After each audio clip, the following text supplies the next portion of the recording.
So I'm really glad you could get here on such short notice. Glad we could put it together. I'm really looking forward to finding out all about Will Sanchez. And in the audience, welcome very, very much to Conversations. Pleasure to welcome to the program Will Sanchez, and he's involved here at MNN in his own right currently and so forth.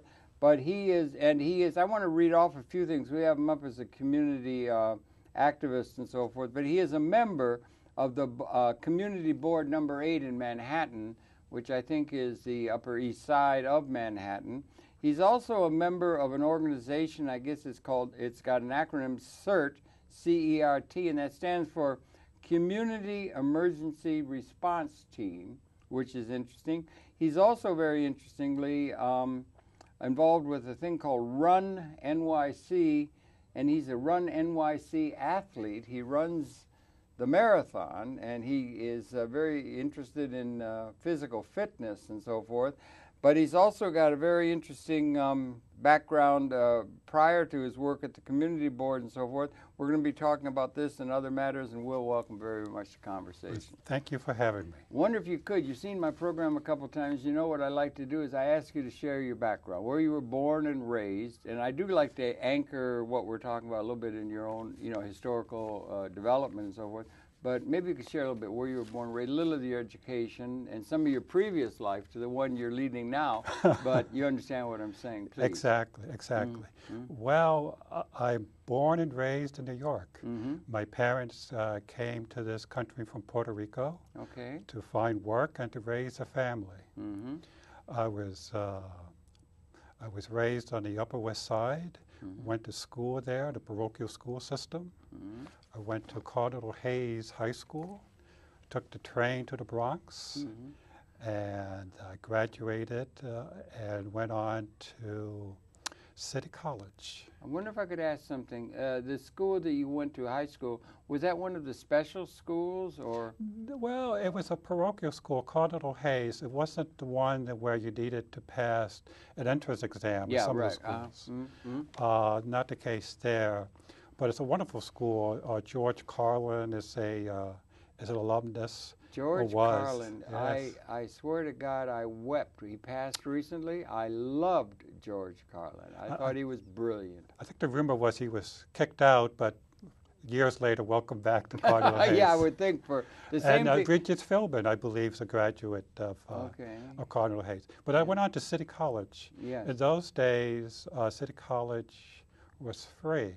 Yes, I remember. Josh, our work, Josh Walensky, is very involved for a long time with City College and sings the praises of City. It really was Harvard on the Hudson. Yes. Back in the 30s and 40s and 50s and that, and it was a major school, yeah. And also, again, I took the subway to get there, but occasionally I would walk back from City College to home. Home was being West 108th Street, and City College being 135th Street. West 108th and Broadway around? Yeah, that's where I lived. And the City College, of course, is 135th. Yeah. So it's less than 2 miles. So didn't realize it was that easy, but so I did it anyway. And there I studied mathematics. Yes, I know. We sit on the telephone. You had a knack for an appreciation and love of mathematics. Yes, I think I got that from my father. And probably my mother, too. They both loved numbers. My father was very good at it. He owned his own bodega. I see. And I could see him at night, doing the books. Yeah, right. In those days, there was no computer or handwritten green ledger. Right, I know. And thinking back now, it amazed me that how well he did in numbers. Yes, huh? And he loved numbers, and I loved it too. So he might have passed that on to you genetically and otherwise, culturally. Yeah. I wonder if I could ask you something. Puerto Rico, right? Yes. When I was a young man, I was drafted in the United States Army and was stationed in Puerto Rico. Interesting. I loved Puerto Rico. I was in a little town called Calle. Do you know Puerto Rico well? That's what I was asking. Well, you had a chance to go back. And that's interesting. My parents, tell you a little story. My parents bought houses when they came over, and their plan was to return to Puerto Rico once they retired. Yeah. And so did my uncles and aunts. They also came. Most of them came to New York City to raise the family. They did a smart thing. They had retirement homes, Mm-hmm. and they rented out. But to make a long story short, 50 years later, Mm-hmm. before my parents retired, my uncles went back to Puerto Rico, Mm-hmm. retired, and discovered Puerto Rico wasn't the same for them. They missed Yeah. the excitement of New Yeah. York. Yeah. Oh, I see. Yeah. Right. So they retired to Florida Oh, wow. Okay. to be near their kids. Right. Well, that's a story. That's an American story in a very real And sense. interestingly, my aunt learned to drive in Puerto Rico because 50 years in New York, they never learned to drive. Right. So they had to learn to drive in Puerto Rico. They learned how to drive in Florida. Yeah. So my aunt, 70 years old, Learned to she drive. learned to drive in the Oh, 70s. Well, that bespeaks a good genetic makeup, being able to do something like that at that age. Well, interestingly, I learned to drive in late 40s. Yeah. Late 40s Yeah, for right, different right. reasons. Everybody knows how to drive. I had a friend who was my best friend when I was in the Army in Cayey, out near Caguas on the way to Ponce. It was a beautiful island. And he was from the South Bronx. He didn't know how to drive because he was in New York. And he got sent back to Fort Devens, and he made the company commander for the company for the last few months. And he didn't know how to drive the damn car, but they give everybody a license, assuming everybody knows how to drive. Right. I suppose every 16-year-old in the country, except New Yorkers, maybe know how to drive. And to swim. That was the other, well, that's a different story. Yeah, but anyway, he got sent back there, and he told me the story in a saloon after we got together, after we were out. And he told me that he was there, and he was an artillery outfit, and he had a guy who was sort of like Sterling Hayden, tough, gung-ho, boots. The actor? No, he was of that nature. Okay. The real person, the officer, and Ronnie's driving him, and he knew he could hardly keep the car on the road because he didn't really know how to drive. They give you a license, and the guy says, "Hochberg," he says, "I want you to drive this hill. I want you to drive this vehicle up that hill." And Ronnie, he was a little fellow also, and he said, "I can't drive it up that hill. I really don't know how to drive. It's all I can do to keep it on the road." He goes, "Hochberg, drive this vehicle up the hill. I want to see the gun emplacements for this war game." "I can't drive." And he says, "Damn it, Hochberg, that's a direct order." And so he goes, he starts driving the thing up the hill, and it went out of control. Rolled over 2 or 3 times, and nobody was hurt. And he hit a tree, nobody was hurt. But he turned to the officer and said, "I told you I couldn't drive." And he lost his PFC stripe, you know. It's just a little sidebar story about New York City and driving. But Puerto Rico, you don't go there. You're not linked there. You don't have family back there and so forth? We have some cousins that stayed behind. So the cousins that were born here in the United States have stayed in the United States. They've moved to Florida, they moved to Texas, but not to Puerto Rico, other than occasional visits. Yeah, it was gorgeous. Oh, it is. It was gorgeous. It's a beautiful place. Yeah. We've been there a couple of times on vacation. Yeah. But I consider myself a New Yorker, born, raised here, went to school here, went to work here, learned to drive here, got married here. And all those things. Okay, let's back to the education. So you had a knack for mathematics and even higher mathematics, yes, if I'm not mistaken. And you went to a school that had part of NYU that had relevance to that. Yes, after City College, I applied to several places. Received full scholarships in mathematics. Congratulations. For example, Purdue University. And but you know, at that time, my eyesight was terrible. Okay. And so I was very fearful, and I was very much an introvert, very fearful of people and new situations. Okay. And NYU, through the Courant Institute, I received a full scholarship there. Good. Okay. In mathematics. But NYU was in a village. Yeah, right. That was close. The subway arrived. I said, another subway. Now the other side of town. Yes, right. Went from uptown to downtown. You don't have to go all the way to Indiana.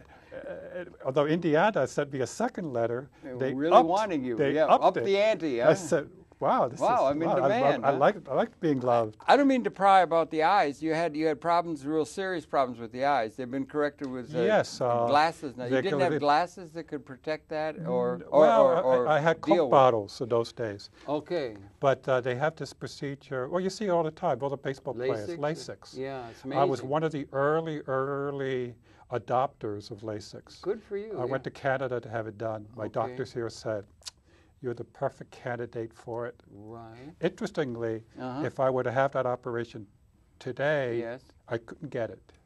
Because the of doctor healthcare said, system? no, because the doctor said, Mhm. because the lawyers have gotten involved. Oh, So boy. there's a lot of legal paperwork, according to my doctors, because I'm borderline, well, in terms of the surgery, but I had the top guy in the world do it. He was in Toronto.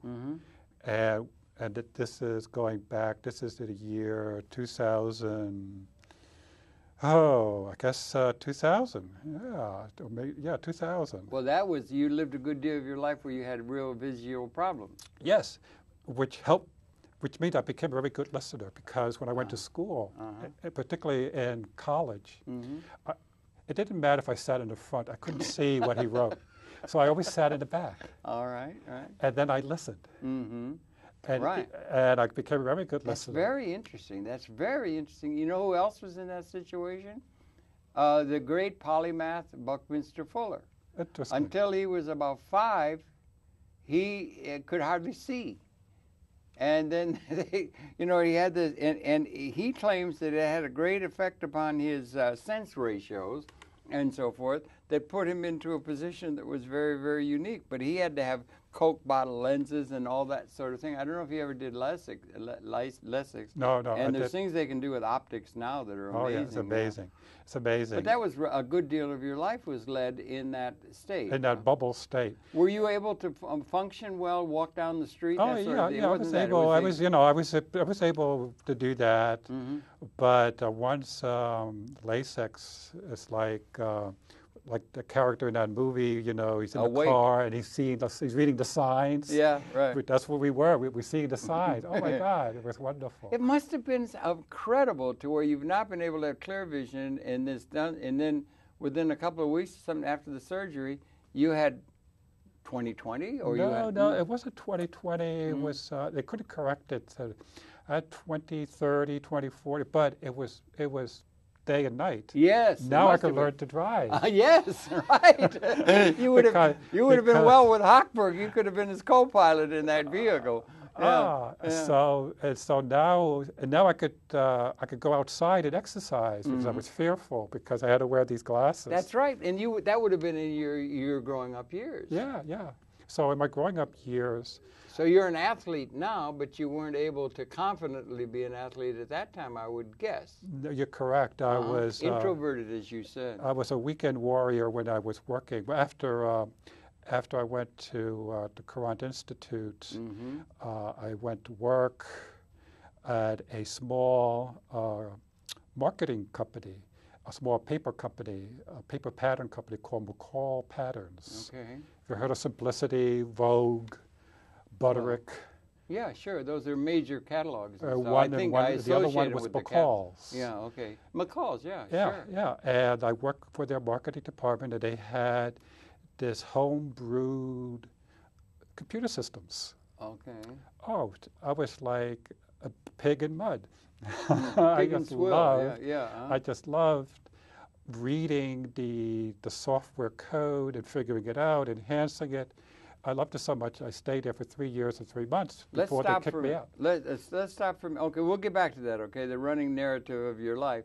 Back to the university and the mathematics training. That was serious mathematics that you were engaged in at NYU. Very serious. This was the Courant Institute. It's one of the top 10 mathematical centers in the world. Okay. So these people, these mathematicians, were gods to us. Yes. And to you, yeah. And it was a tremendous experience. I was there for 4 years. Okay. Learning how to think on your feet. Okay. Because besides the mathematical proofs, yes, you were called on, and you needed to stand on your own 2 feet and explain something. You know, I can't do it anymore because one of the things I vividly recall was the orals. There was an examination called the orals. This was your end of your bachelor's training? This was for doctorate's training. Oh, you were a candidate for a PhD? I was. Yeah, I was in the doctoral program at the Quran Institute, and one of the things you needed to pass, besides the written test, was the feared orals. Yeah, I know. Meaning Yeah, I know. you stand in front of a blackboard, and 3 of your professors grill you. Yeah, that's right. But I learned something even at that young age, probably from my family, and that was to take control. Take control. Meaning, even though you couldn't see very well. Right. That's a challenge. Yes, it is. Yeah. Yes, it is. Here's what I did. Yeah. I studied, 4 years, night and day practically, and I knew certain subjects like that. So when the first professor said, well, let's talk about this, I said, well, I'm more interested in this subject. Yes. And of course, with 2 other professors, I was sure to hit one of them's hot button. Yes, right. And the other professor, yes, I like that subject. You had that figured out, right? Well, Human I resources. was lucky. Yes. I knew one of them would say, well, of course, I like that field. Yeah, right. And that's all within mathematics. Yes, all in mathematics. So it's a whole universe, mathematics, isn't it? Oh, yeah. It's, well, there's a TV program you may have heard of called Numbers. I don't know. No, I don't know. It's a wonderful program. It's on CBS, and the lead character is a mathematician. I see. Okay. And he works with his brother at the FBI, and the FBI uses the expertise that mathematics brings to solve strange cases. Right. You know, the things that don't seem to relate, but mathematically they say, well, you know, these things do relate. And they relate this way, or the odds for this happening or not happening are this. Right. So it explains mathematics in an entertaining way. Okay. Hopefully it attracts more people into the field. Right. The same way CSI attracts forensic scientists. Okay, yes, Hopefully numbers would attract mathematicians. Mathematics, I think of mathematics as being, well, it's a major underpinning to the sciences in a way, particularly physics, it seems to me. Physics, astronomy. Well, it's the basics. Astrophysics, yeah. It's the basic language for all science. All of science relies on mathematics. Oh, even biology, genetics, it's all mathematical. Okay, that's basic for the sciences beyond just physics. It's like a language. It is a language. It is a language. This is how you communicate. And it's also universal, isn't it? It's universal, so it doesn't matter if you're Chinese or whatever, and those symbols are understandable to the people of all course. It's like music. It's international inherently so. Exactly. That's for the scientific community. That's right. It is a universal language, and if there life on other planets, the mathematics would be the same. Yeah, we haven't gotten in touch with that yet. Maybe we'll be working some of the communicating with them through mathematics. Yeah, well, that's really interesting. I wonder if we could take a minute or two to talk about mathematics because it's a huge field and everything, and you have things that are as divergent as arithmetic, and then you have algebra, and you have geometry, and you have solid geometry. You have the calculus. That I guess, who was it worked that out? I forget now offhand, but they do. So there's a lot of different aspects to mathematics. Which of those did you cotton to? Did you like the calculus? Oh, I love calculus. I had calculus in high school. I was in an advanced placement, and I taught calculus for 1 semester before I turned to the business world. The mathematics I liked at the Quant Institute had 2 strengths. At the time was computer science, which was relatively a new field. We're going to get to that because I know you've been involved in that. Yeah. Right. And the other was in applied mathematics, primarily to something called partial differential equations. Okay. And those are very powerful equations that could simulate the flight of an airplane. Okay, boy, a lot of practical application there, right? Very practical. The Quant Institute was very much geared in real-world applications. Okay. So they worked closely with industry in making better airplanes. Right. Okay, because the airflow on an object Absolutely, that's describable by a partial differential equation. Yeah. Okay. And that's a basic mathematical, higher mathematical. You don't teach that in high school. Okay. Okay. This is Fair beyond enough. calculus. Beyond advanced calculus. Oh, this is They beyond have an that. Advanced calculus. Yeah. Okay. This All right. so. And is that mathematical basis the basis or the relationship between advanced mathematics and algorithms in the world of cyber, and the way in which the wonders of the cyber development are coming around and being made manifest to everyone in the world with a great regularity now? Is the cyber developments that have become so transformative in the world is basically brought to us through the realm of mathematics? Oh, absolutely. Yeah, okay. Absolutely. Engineers are practical mathematicians. Right. There's mathematics. There's mathematics you do just for the pure joy of it. Yes. For example, number theory. You solve very knotty problems in terms of intellectual power. And you're not so sure if there's any practical application.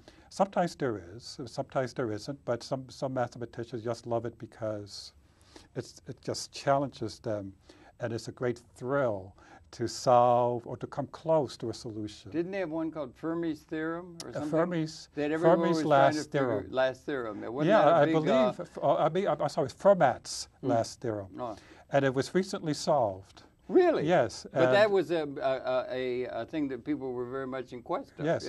Well, the solution was kind of interesting. It involved computers. Oh, no kidding. So the story is they went so far in terms of the mathematics, and then they said if there is a solution, it would have to be one of these X billions of possibilities. Okay. And if somebody said, you'd have to have a supercomputer to deal with that's that. right. They said, let's have a computer check out these potential solutions to Fermat's last theorem. And they can and none of them passed. Therefore, the proof was complete. They got it down to if there is a solution to Fermat's last theorem, it has to be one of these, whatever, hundreds of thousands or hundreds of millions. Eliminate all the possibilities? Yes. All possibilities? Through the computer. And they weren't able to do that before they had the power of the computer That's to right. do the computer. It was kind of an interesting... Isn't that interesting? Yeah. You bring in a computer to help you. So to some mathematicians, that was sort of cheating. You really need it. But others, no, this is using the best of all possible worlds. You're bringing it all in. That's really interesting. I didn't know that. Then they have, it seems to me like there was a fellow in India who was a great mathematician, young, and it seems to me mathematics is a thing that is particularly attuned to a youthful consciousness in terms particularly of new ideas or formulations. Yeah, the greatest mathematicians were in their 20s and 30s in terms of what the greatest work. Right. But mathematicians can still deliver great work in their 70s and 80s. We had one professor, I'll never forget him, Professor Fritz John. He was in his 70s. And that was at NYU? At the Courant Institute. And we adored him because he was a very cultured man. Yes. Very soft-spoken, but his mathematics was beautiful. It was. It has a beauty that you can see in a formula. Yes. Right? You can see it, right? Well, yes. To someone educated in mathematics, when you see the formulas, it's a work of art. You go and you get goosebumps when you see great mathematics. That's really interesting. Of course, now it's all gibberish to me because I've been away from it, so long. But that's very interesting. Do you remember C.P. Snow by any chance? He used to talk about, I don't know, in the 50s? He was a writer. Yeah, he was a writer and a philosopher, and he made the thing about the two cultures being science and the arts, right? And that there's two ways of seeing the world, and they get into all kinds of dialectic, the right hemisphere, the left hemisphere, intuition, rational, all these kind of things and everything. But he said that that there's a difference between the arts and the sciences. What do you think? Is everything all interconnected? Because I saw a thing on television, it was really good the other day, as a layman and everything, but I think I'd met him briefly, a guy named Mendelbrot, and he had developed what they call fractals with IBM. He was at IBM up in Yorktown, and it was a way in which they're seeing the structure of things mathematically through massive ability to do computing of iterations, Yes, right? yes. And so that's something that's newly coming available to us, I guess, Yeah, right? yeah. And you'd be familiar with that. Well, I'm not that familiar with it. I heard of the term fractals. They're beautiful works of art. Oh, when you yes, look you at can create art with mathematics. It's a fascinating field, and I think hopefully more people are getting educated in that. And we need good mathematics teachers. You think we do? I was fortunate. Yeah. I was fortunate. It was interesting. I realized later that in high school that at times I knew more mathematics than my teachers did. But I didn't realize it at the time. That could be easy because a lot of people have difficulty with mathematics. Yes, well, my teachers were great. Teachers of mathematics? Mathematics. You knew more than what the teacher knew. But I didn't realize that till later. Now that I realize it. Yeah. But I still I adored all my teachers and throughout my student career. In fact, it influenced me to today. But shall we continue? No, yes, no, it's very, very, to me, it's endlessly interesting and so forth. And then the relationship between the teachers of that, and then part of what they call a core curriculum. We used to have to learn algebra. That is, we had to learn it. A lot of the people, and then you'd have to do geometry. Yeah, I mean, they have a core curriculum of things, and then you also have to learn British history and American history. And then you have to learn Spanish, Portuguese. There's a lot of things to know. And we break it down into subject areas. One of the big divisions is arts and sciences, I think, right? Right. But that's one. And the basis of, you said not only physics. I mean, that I can see. String theory, I think, is all formula that are coming out of the mathematics of it that give, what's his name, the fellow up at Columbia and Michio Kaku, they developed that. It's all mathematical projections of the nature of the universe, the theoretical basis and everything. So it's mathematical. Now we've also got, and we just touched on it, we're going to get to it, because it's the basis of cybernetics, right? Yep, computer science. Yeah.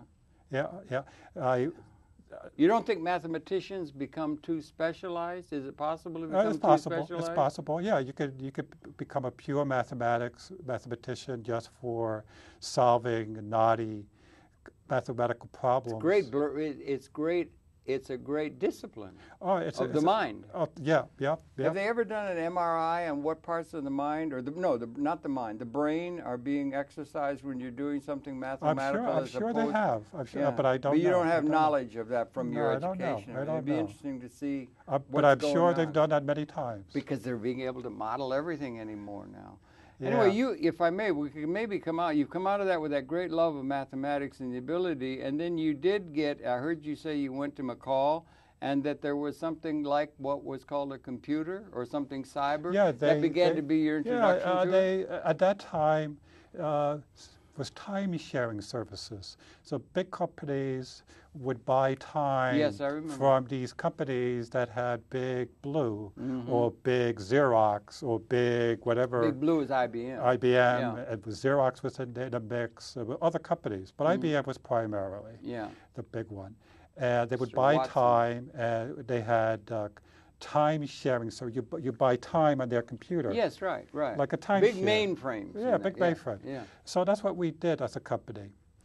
And then I got involved. Companies decided to bring the computers in-house, to bring in and so there in the early 80s, there was a big rush to bring all those time-sharing services, software, in-house to the corporate world. Okay, it was decentralizing? They were just take it an outside course and make it an internal course. Okay, it had an economic consideration. Economics. Yeah, right. Yeah.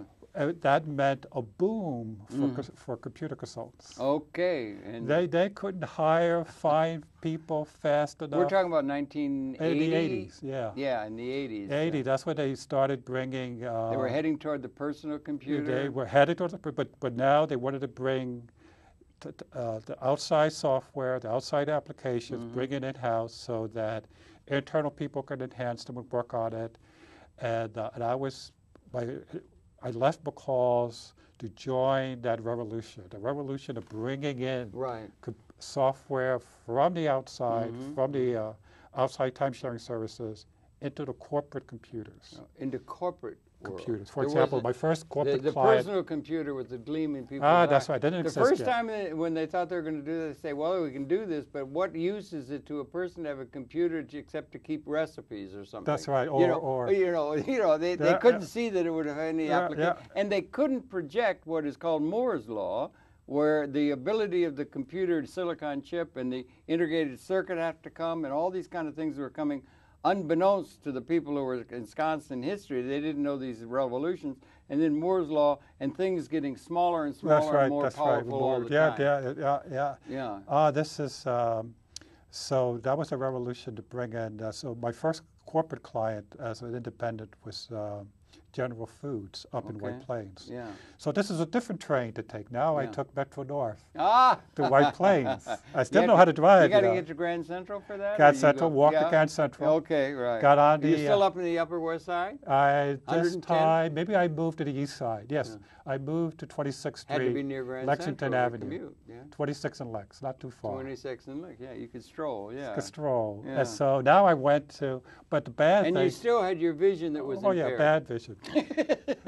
But it was interesting. Your life could make a wonderful movie, you know. Well, but interesting. Well, this not only did I have to take the train, but I had to take a bus to get to Red Oak Lane. At the other end, right? Red Oak Lane. They were in White Plains, but in. And were you a consultant, or were you consultant. In the company? You were a consultant. Okay. Okay. Good. That's I joined because if they were hiring consultants.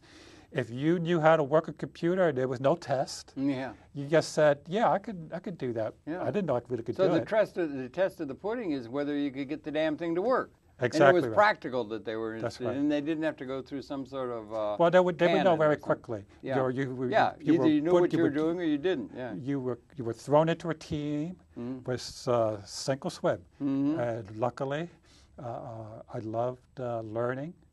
That's one of the things that carries me throughout life, the love of learning. Isn't it wonderful? It is. There's a lot to know. I'm making a joke. I know, there is a lot to know. You ever go in the library and you look at the tomes, another big fat tome, Mr. Gibbon? I mean, there's an awful lot to be known. Yes. Yeah. Well, and it's all interesting. It's all interesting. It was a great experience being a consultant. I decided I love the people. Well, interestingly, everything I've done. Well, they tell you should have a plan. What do you want to do? What's your 3-year plan, 5-year? I've never had a 3-year plan, 5-year plan. I live for the moment, and I decide what's going on. It's going to influence, it's going to guide me to the next step. So here I am consulting, and I meet these wonderful people, and I decide we should form our own consulting company. Of course, I didn't realize. And you did. I did. Yeah. I didn't realize everybody else was doing it. Yeah, everybody in the world's a consultant now, But but what did I know? I said, I want to be my own. Sort company. of like Forrest Gump, you're sort of.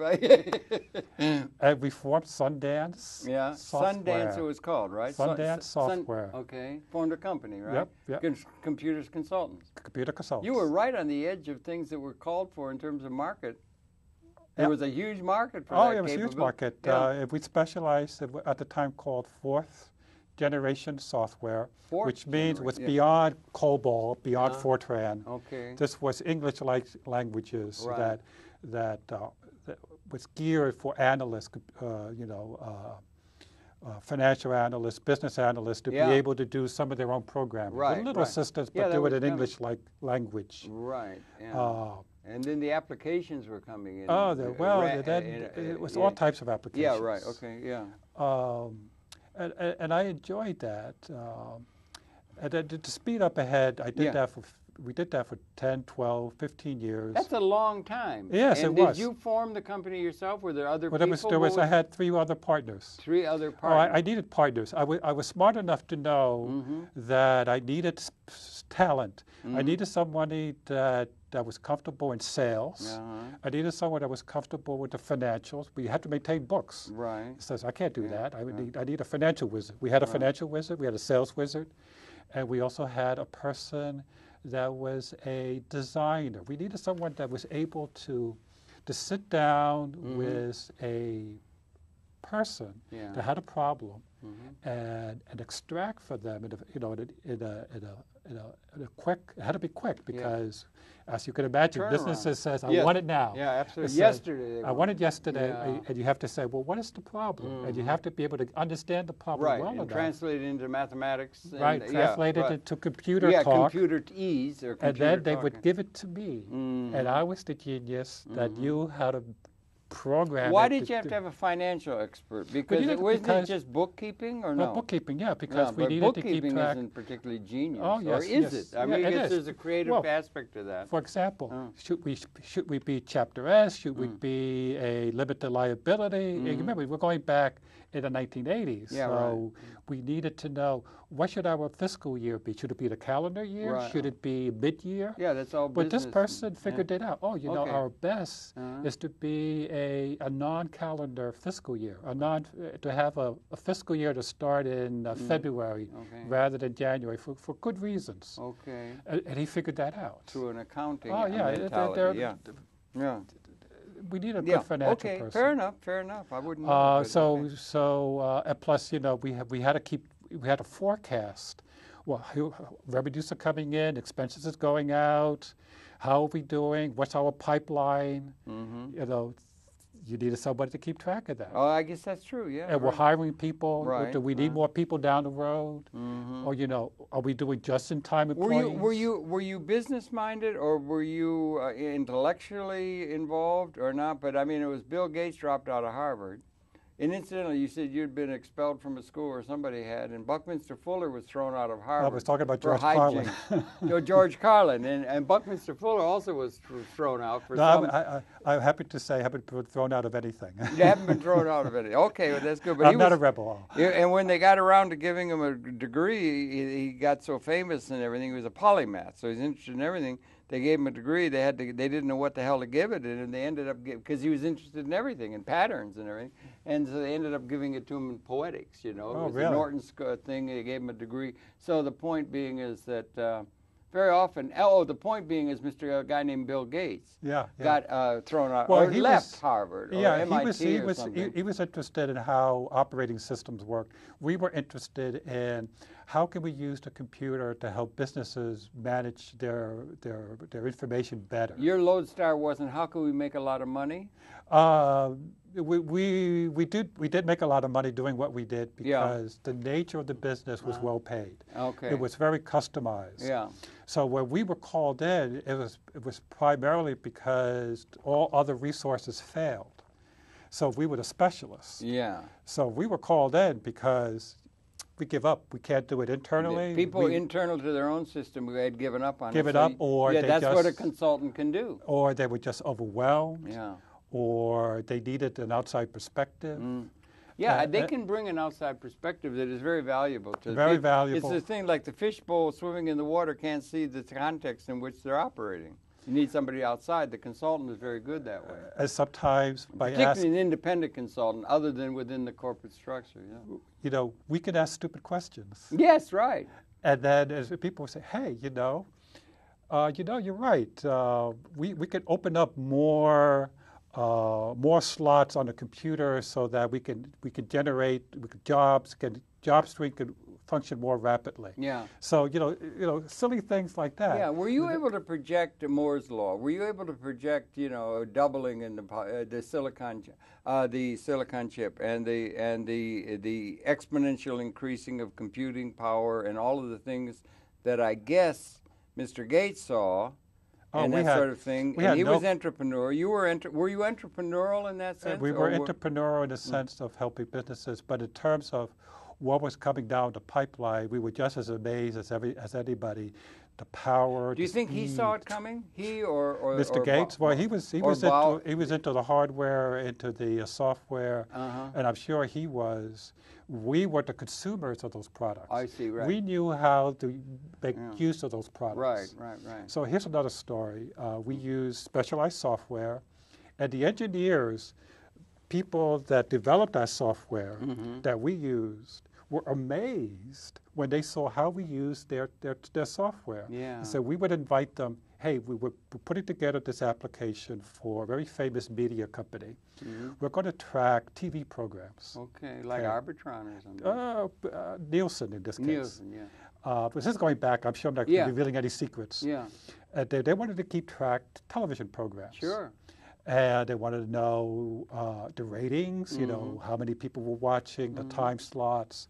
And we use very specialized software to keep track of these day parts. They can do wonders with that now. Oh, yeah. Oh, yeah. And so we invited the engineers who developed the software, you know, we have some issues. We need some capabilities. When they saw what we were able to do with the software, they were agog. They said, we had no clue you'd be able to do this. That's fun, isn't it? It was very fun. That's fun. It's very creative. It was totally surprising. Yeah, right. Because when I invited them, the manager in charge of the programming team, I thought I had a hidden agenda. Yes. I said, really, I'm not there. I'm very interested in making this work better. And who else but the engineers, the software engineers? Anyway. And you got great creative satisfaction out of the creative context in which your mind was working and your being was working. And that's a very interesting thing. It isn't necessarily the entrepreneurial profit that motivates a lot of the human condition. We could talk to you for hours, and I think we've already talked to you now for quite a while. But one of the things down on your credits now, that's your past life, a past phase in your life, and I guess that closed about, what, 10 years ago? 10 years ago. About 10 years ago, and now you're involved, and I think it's worthwhile because you're very committed to it. Yes. You're a member of the community board. With that incredible background, we could talk hours about that, and we will over coffee at another time. But the community board, number 8, that's Upper East Side. Maybe you could talk to that. And also the thing that you've given a commitment to, the Community Emergency Response Team. Yes. And also we want to get to the fact that you run the marathon. You sent me an article about running it with a woman, an older woman, who you help pace. And you're very committed to physical, athletic, good fitness, right? Fitness, yes. So some of those things, that's more or less current. Yes. And you're also here in becoming involved at MNN. Oh, yes. That's produce maybe a show the most here. important thing. Welcome to the faculty. Yeah. And I'm also involved with the Census 2010. Yes, that's right. So let's talk to some of that. We've got about 10 minutes or 15 minutes left. Okay. Well, which one of those things? Well, I don't know. Let's begin with the community board. Oh, yes. I've been on the community board for almost 6 years. Okay. Virginia Fields, who was the borough president at the time, nominated me to the community board. Good. Community board, there's 13 in Manhattan, is run by 50 people, all volunteers. Okay. And we're the local eyes and ears of the community. Yeah. We live in the community, we know the community, we get together, we invite the public to talk about primarily quality of life issues. That's they have in Libya, in the country of Libya, they have people's congresses. The whole of Libya, they have meeting halls where everybody meets on a regular basis, like town hall. That's everybody. That's right. Well, which is like participatory democracy as opposed to representative democracy, which may be something the world is beckoning to us to consider as a way of structuring our society. Well, maybe a sidebar. Community boards have been around a long, long time. Under Mayor Bloomberg, he got very supportive. Under Scott Stringer, the Manhattan Borough president, nice guy, he has empowered community boards to do more. He makes sure that every vacant spot is filled. Yes. And he's making sure that we get educated in terms of land use, in terms of Robert's Rules of Law. You can imagine 50 opinionated people getting together to discuss the issues of the day? I don't know how it's done. I don't know how they do it in Libya. It's a unique thing they have there because everybody over 18 is part of a People's Congress, and they all meet, and they all take the consideration of the whole thing, and they're trying to make it representative democracy. It's a real challenge. It is a challenge. Well, we have the advantage. It just represents the Upper East Side, so it's focused. Yeah, you know, I understand. Like all politics is local. Is it like the town meetings they used to talk about up in New England, or is that it's more specialized? It's more specialized. Yeah, okay. Usually people that come to these have an issue, have a problem. Sure. And because of the diverse nature of things, we have committees that specialize on things. So we have, for example, a street light or transportation committee that would handle traffic lights. You know, for example, a neighbor or a resident, we say, well, you know, we need traffic lights at these corners for these reasons. Come to the transportation committee. The street lights out. Or the street light, those kind of things. Or street life deals with liquor, with bars and street cafes. Bars that want to open up a cafe need to come to community board to make sure that they're good neighbors. We invite the public. Do they have enforcement power, or do you inform advisory the city council, or what, or how does it work? We have advisory only. Okay. But the government agency, the city agency, listened to us because we passed resolutions that says we, the members of the community board, representing the people of the community, resolve that. Yada, yada, yada, whereas... And that's something for the city council to do, or the mayor's office or something? That's right, and they take that into account. That's very good. You're consulting. Yes. You were consulting computers, and now you're consulting the government. Yeah. That's good, and there's a lot going on. I know one of our other stalwart members here, Jonathan and Madeline Peel were part of that board, I think. They were public members of the communications committee. They're over here at MNN too. We got a hell of a faculty growing here. I think we got a lot of good people. Now, what about, we only got a few minutes, what about the emergency thing? Okay. Well, CERT stands for Community Emergency Response Team. And I'm a volunteer with the Office of Emergency Management. And it's volunteer driven, and we're trained to help the first responders, those being our fire departments, our police departments, our emergency medical services. And when there is a disaster in the community, and again, it's also community-based, so we have certs in every community board. Of New York? In New York. And there's over 60... Is it part of the community board system? It can be, but not necessarily. Okay. Did it grow up particularly after 9/11 by any chance? More attention to it? It blossomed after 9/11. Is it part of Homeland Security or not? Yes, it is. Okay. In a sense, Homeland Security encourages, for example, that every citizen be aware of what to do in times of emergency. And it could be man-made, blackout, hurricane. Katrina comes to mind. Florida, for example, is great because they got the hurricanes. Those people know what to do when a hurricane comes. And down in Cuba, they know what to do. They know what to do. But when a hurricane comes to New York, it doesn't happen that often. Do you know what to do? No, I do not. I wouldn't have the least notion. And so we're trained. Well, we're trained for two things. We're trained to help the police department, when, for example, when the dreadful crane disaster happened. Awful, that was terrible. They had to shut down the water. Yeah, right. So we were called in to bring water to the police, to the fire department, bottles of water to drink, and as well to the residents. Okay. People, bring bottles of water to them. Sure, yeah. So bridge the gap, and we're local face. So these people know us. We live in the community. So they're very grateful that people care. The other way is that's going on across the nation? Oh yes, in Chicago, everywhere. San Francisco, everywhere. Yeah. And has it been there for a long time? Well, because we've taken great attention to that with the Homeland Security. Yeah, well, they formed that big office, a big federal bureaucry and so forth. Yeah. Well, actually, it started in California before 9/11 because California had all these earthquakes. Yeah, and fires. And fires. Awful fires. And the police department would notice people would come out with their flip-flops. Yeah. How can I help? Laid back, yes. How can I help? Laid back out there in they said, Yeah. there's something here. So they started the CERTs, the emergency response team in California, so people knew what to do in times of earthquakes, fires. Yeah, they got experience out there. California's a leading edge part of our society. Yeah, so aeronautics is out there and everything, and Silicon Valley and all that, and Portland. Or no, what is it? Seattle with Mr. Gates. Oh, yeah.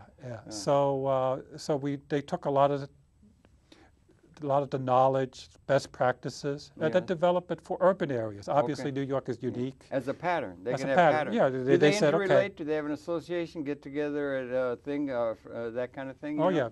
They get together. These volunteer things, it's CERT. CERT, do they have an association? Oh, yeah, they do. They do have a national association. Are you associated with that? Or? Oh, yeah.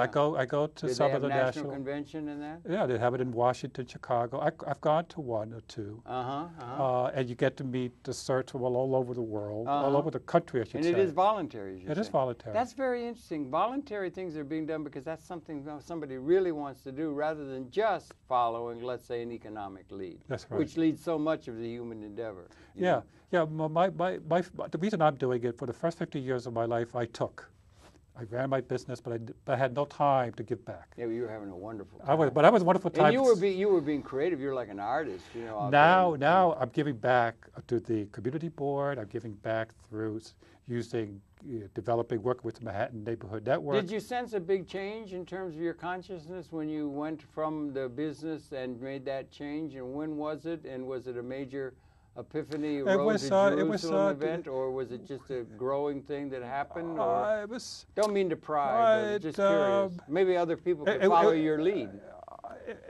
Remember the internet bubble that broke? Yes, I remember it in about '99, I would say. 99. Yeah. Well, for me, it broke in 2000. It profoundly changed the business I was in. Oh, I should think. Profoundly. Yeah. Okay. And I had partners, and collectively we decided to get smaller, and they bought me out. Okay. I said, we just couldn't support the structure we had. There was a lot of that going on, And I was way under stress. Yeah. In fact, I was having jaw pain. I was overweight. 220 pounds. You're not overweight. Was 30 at that time. 2 years. Profound. Let me just say, how much more did you weigh then? How many pounds have come off? The difference, 40 pounds. 40 pounds. Well, okay, and now that was a lot of old blubbery fat, and now it's all rippling washboard abs. Yeah. Because you're a runner. A runner. So and you're a health fanatic. Have you always been health conscious? No. No. When you had that extra 40-pound spare tire? I always thought I looked great. You had a magic mirror, full-length magic mirror that made you look when like I look Charles at myself Adler. now, I said, this is how I always looked. I don't understand, but people say, of course, I'm just different. No, you look very good now. You're very slim and everything like that, very au courant and healthy and everything. Healthy's in now, I think. It is. Well, fitness means freedom. If you're fit, you don't get sick as often. You're able to do more, to get things done. You enjoy life. Right. And when did you start running the marathon? I started my first marathon in 2003. Okay, after you got over all the angst of getting out of the business. Yes, well, it took me a while to decide what to do next. You should have gone on a retreat somewhere, Well, the first thing I did was take vacation. I said, okay, we're going to go to Australia. Yeah, we always wanted to go. Yeah. And since this was after 2000, this was after the 9/11. We went to Australia that year. We figured, nobody would be going. We were right. We had the whole place to ourselves. The whole continent to yourself? You and a couple kangaroos and a koala or two. It was wonderful. Yeah. And then meeting people, like I said, I didn't have a 2-year plan or a 3-year plan. Yeah. And people say I was going to hate retirement. I love retirement. Yeah, you do. You're retired now. I'm retired now. You like I work when I can. Are you happier as a retired or when you were under stress running the business? I'm just as happy. You're happy all the time? Oh, happy all the time. Okay. I live in a steady joy, as they say. Okay, steady joy. That's a nice term. You got that trademarked? No, another friend does. Okay. It's from a poem. Oh, really? By what's his name? Hall. I forget his first name. Yeah. A poet. He's who's the America's poet?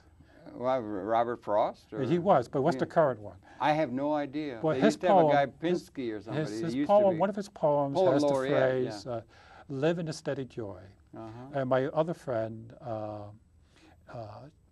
he uses this tagline, so I occasionally use that. Yes, I believe in that philosophy. Steady joy. Live in a steady joy. So that's interesting. And good health helps you be in a state of joy and gets the brain cells, the little gray cells that Mr. Perot used to, or Poirot used to talk about operating better, and it's all around because the human organism is a system. And, you know, if you're treating it physically and mentally right, there's a connection between them. Yeah. And you seem to be in very, very good shape, mentally and intellect and physically and everything. Well, running, you get to meet a whole new class of people. What kind of people these, are These are the people run? that are interested in fitness. You get tens of thousands of people who run in that marathon for 26 miles. I have a hard time running to 8th Avenue. You know. Me too. Oh, no. I used to. I mean, people I were only saying, live between 7th and 8th. The only running before I started this, the only running I did was we had to the bus. That was the only other running I did. You didn't. I went from 0 to the marathon. You didn't do any exercise when you were in that earlier phase? You didn't go to the gym? You didn't work out? I went to the gym on the weekends. I was a weekend warrior. Would you go and really seriously do it? Only on the weekends. Did you used to go and dance your head off at a discotheque? No, I was boring.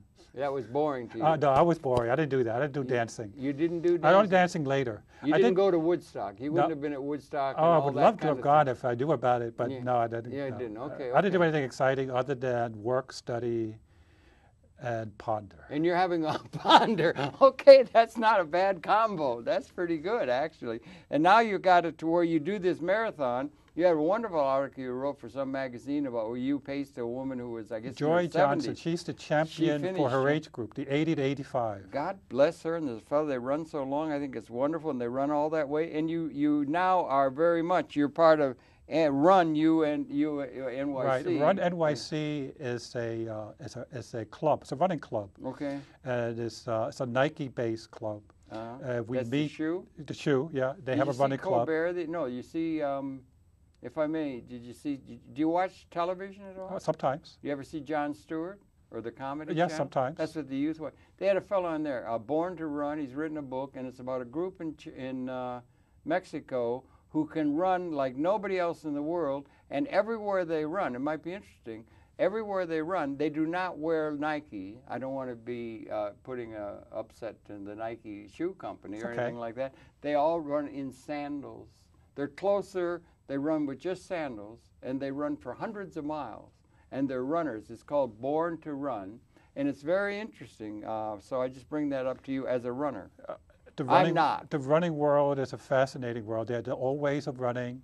They got the running sandals, the running sock, running shoes. Yeah, but it's the running sandal. That's what I'm telling you. And these people are in a class by themselves, and they have metrics of health that are out of sight. Oh yeah, they're off the scale. And they're Copper Valley or someplace in Mexico. I heard the guy on this program. He said that it's deeper and wider, the canyon in Mexico where they are.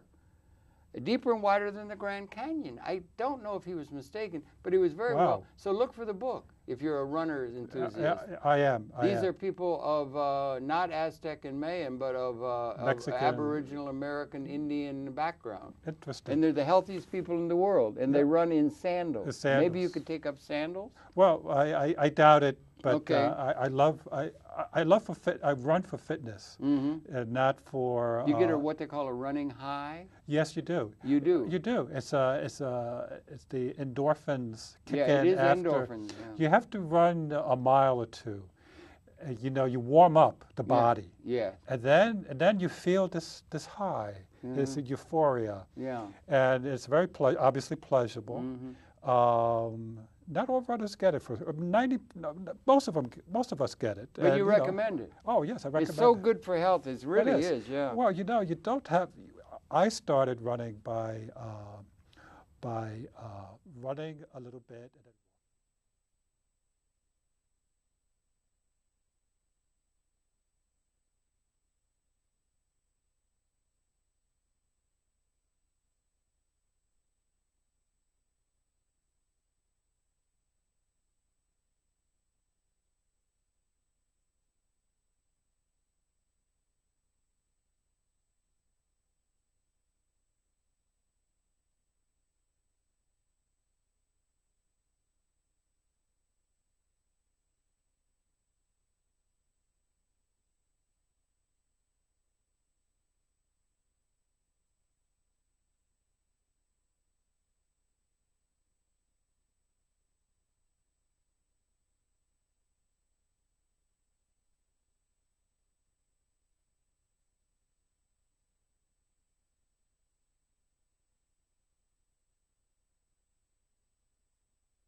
listen, because that's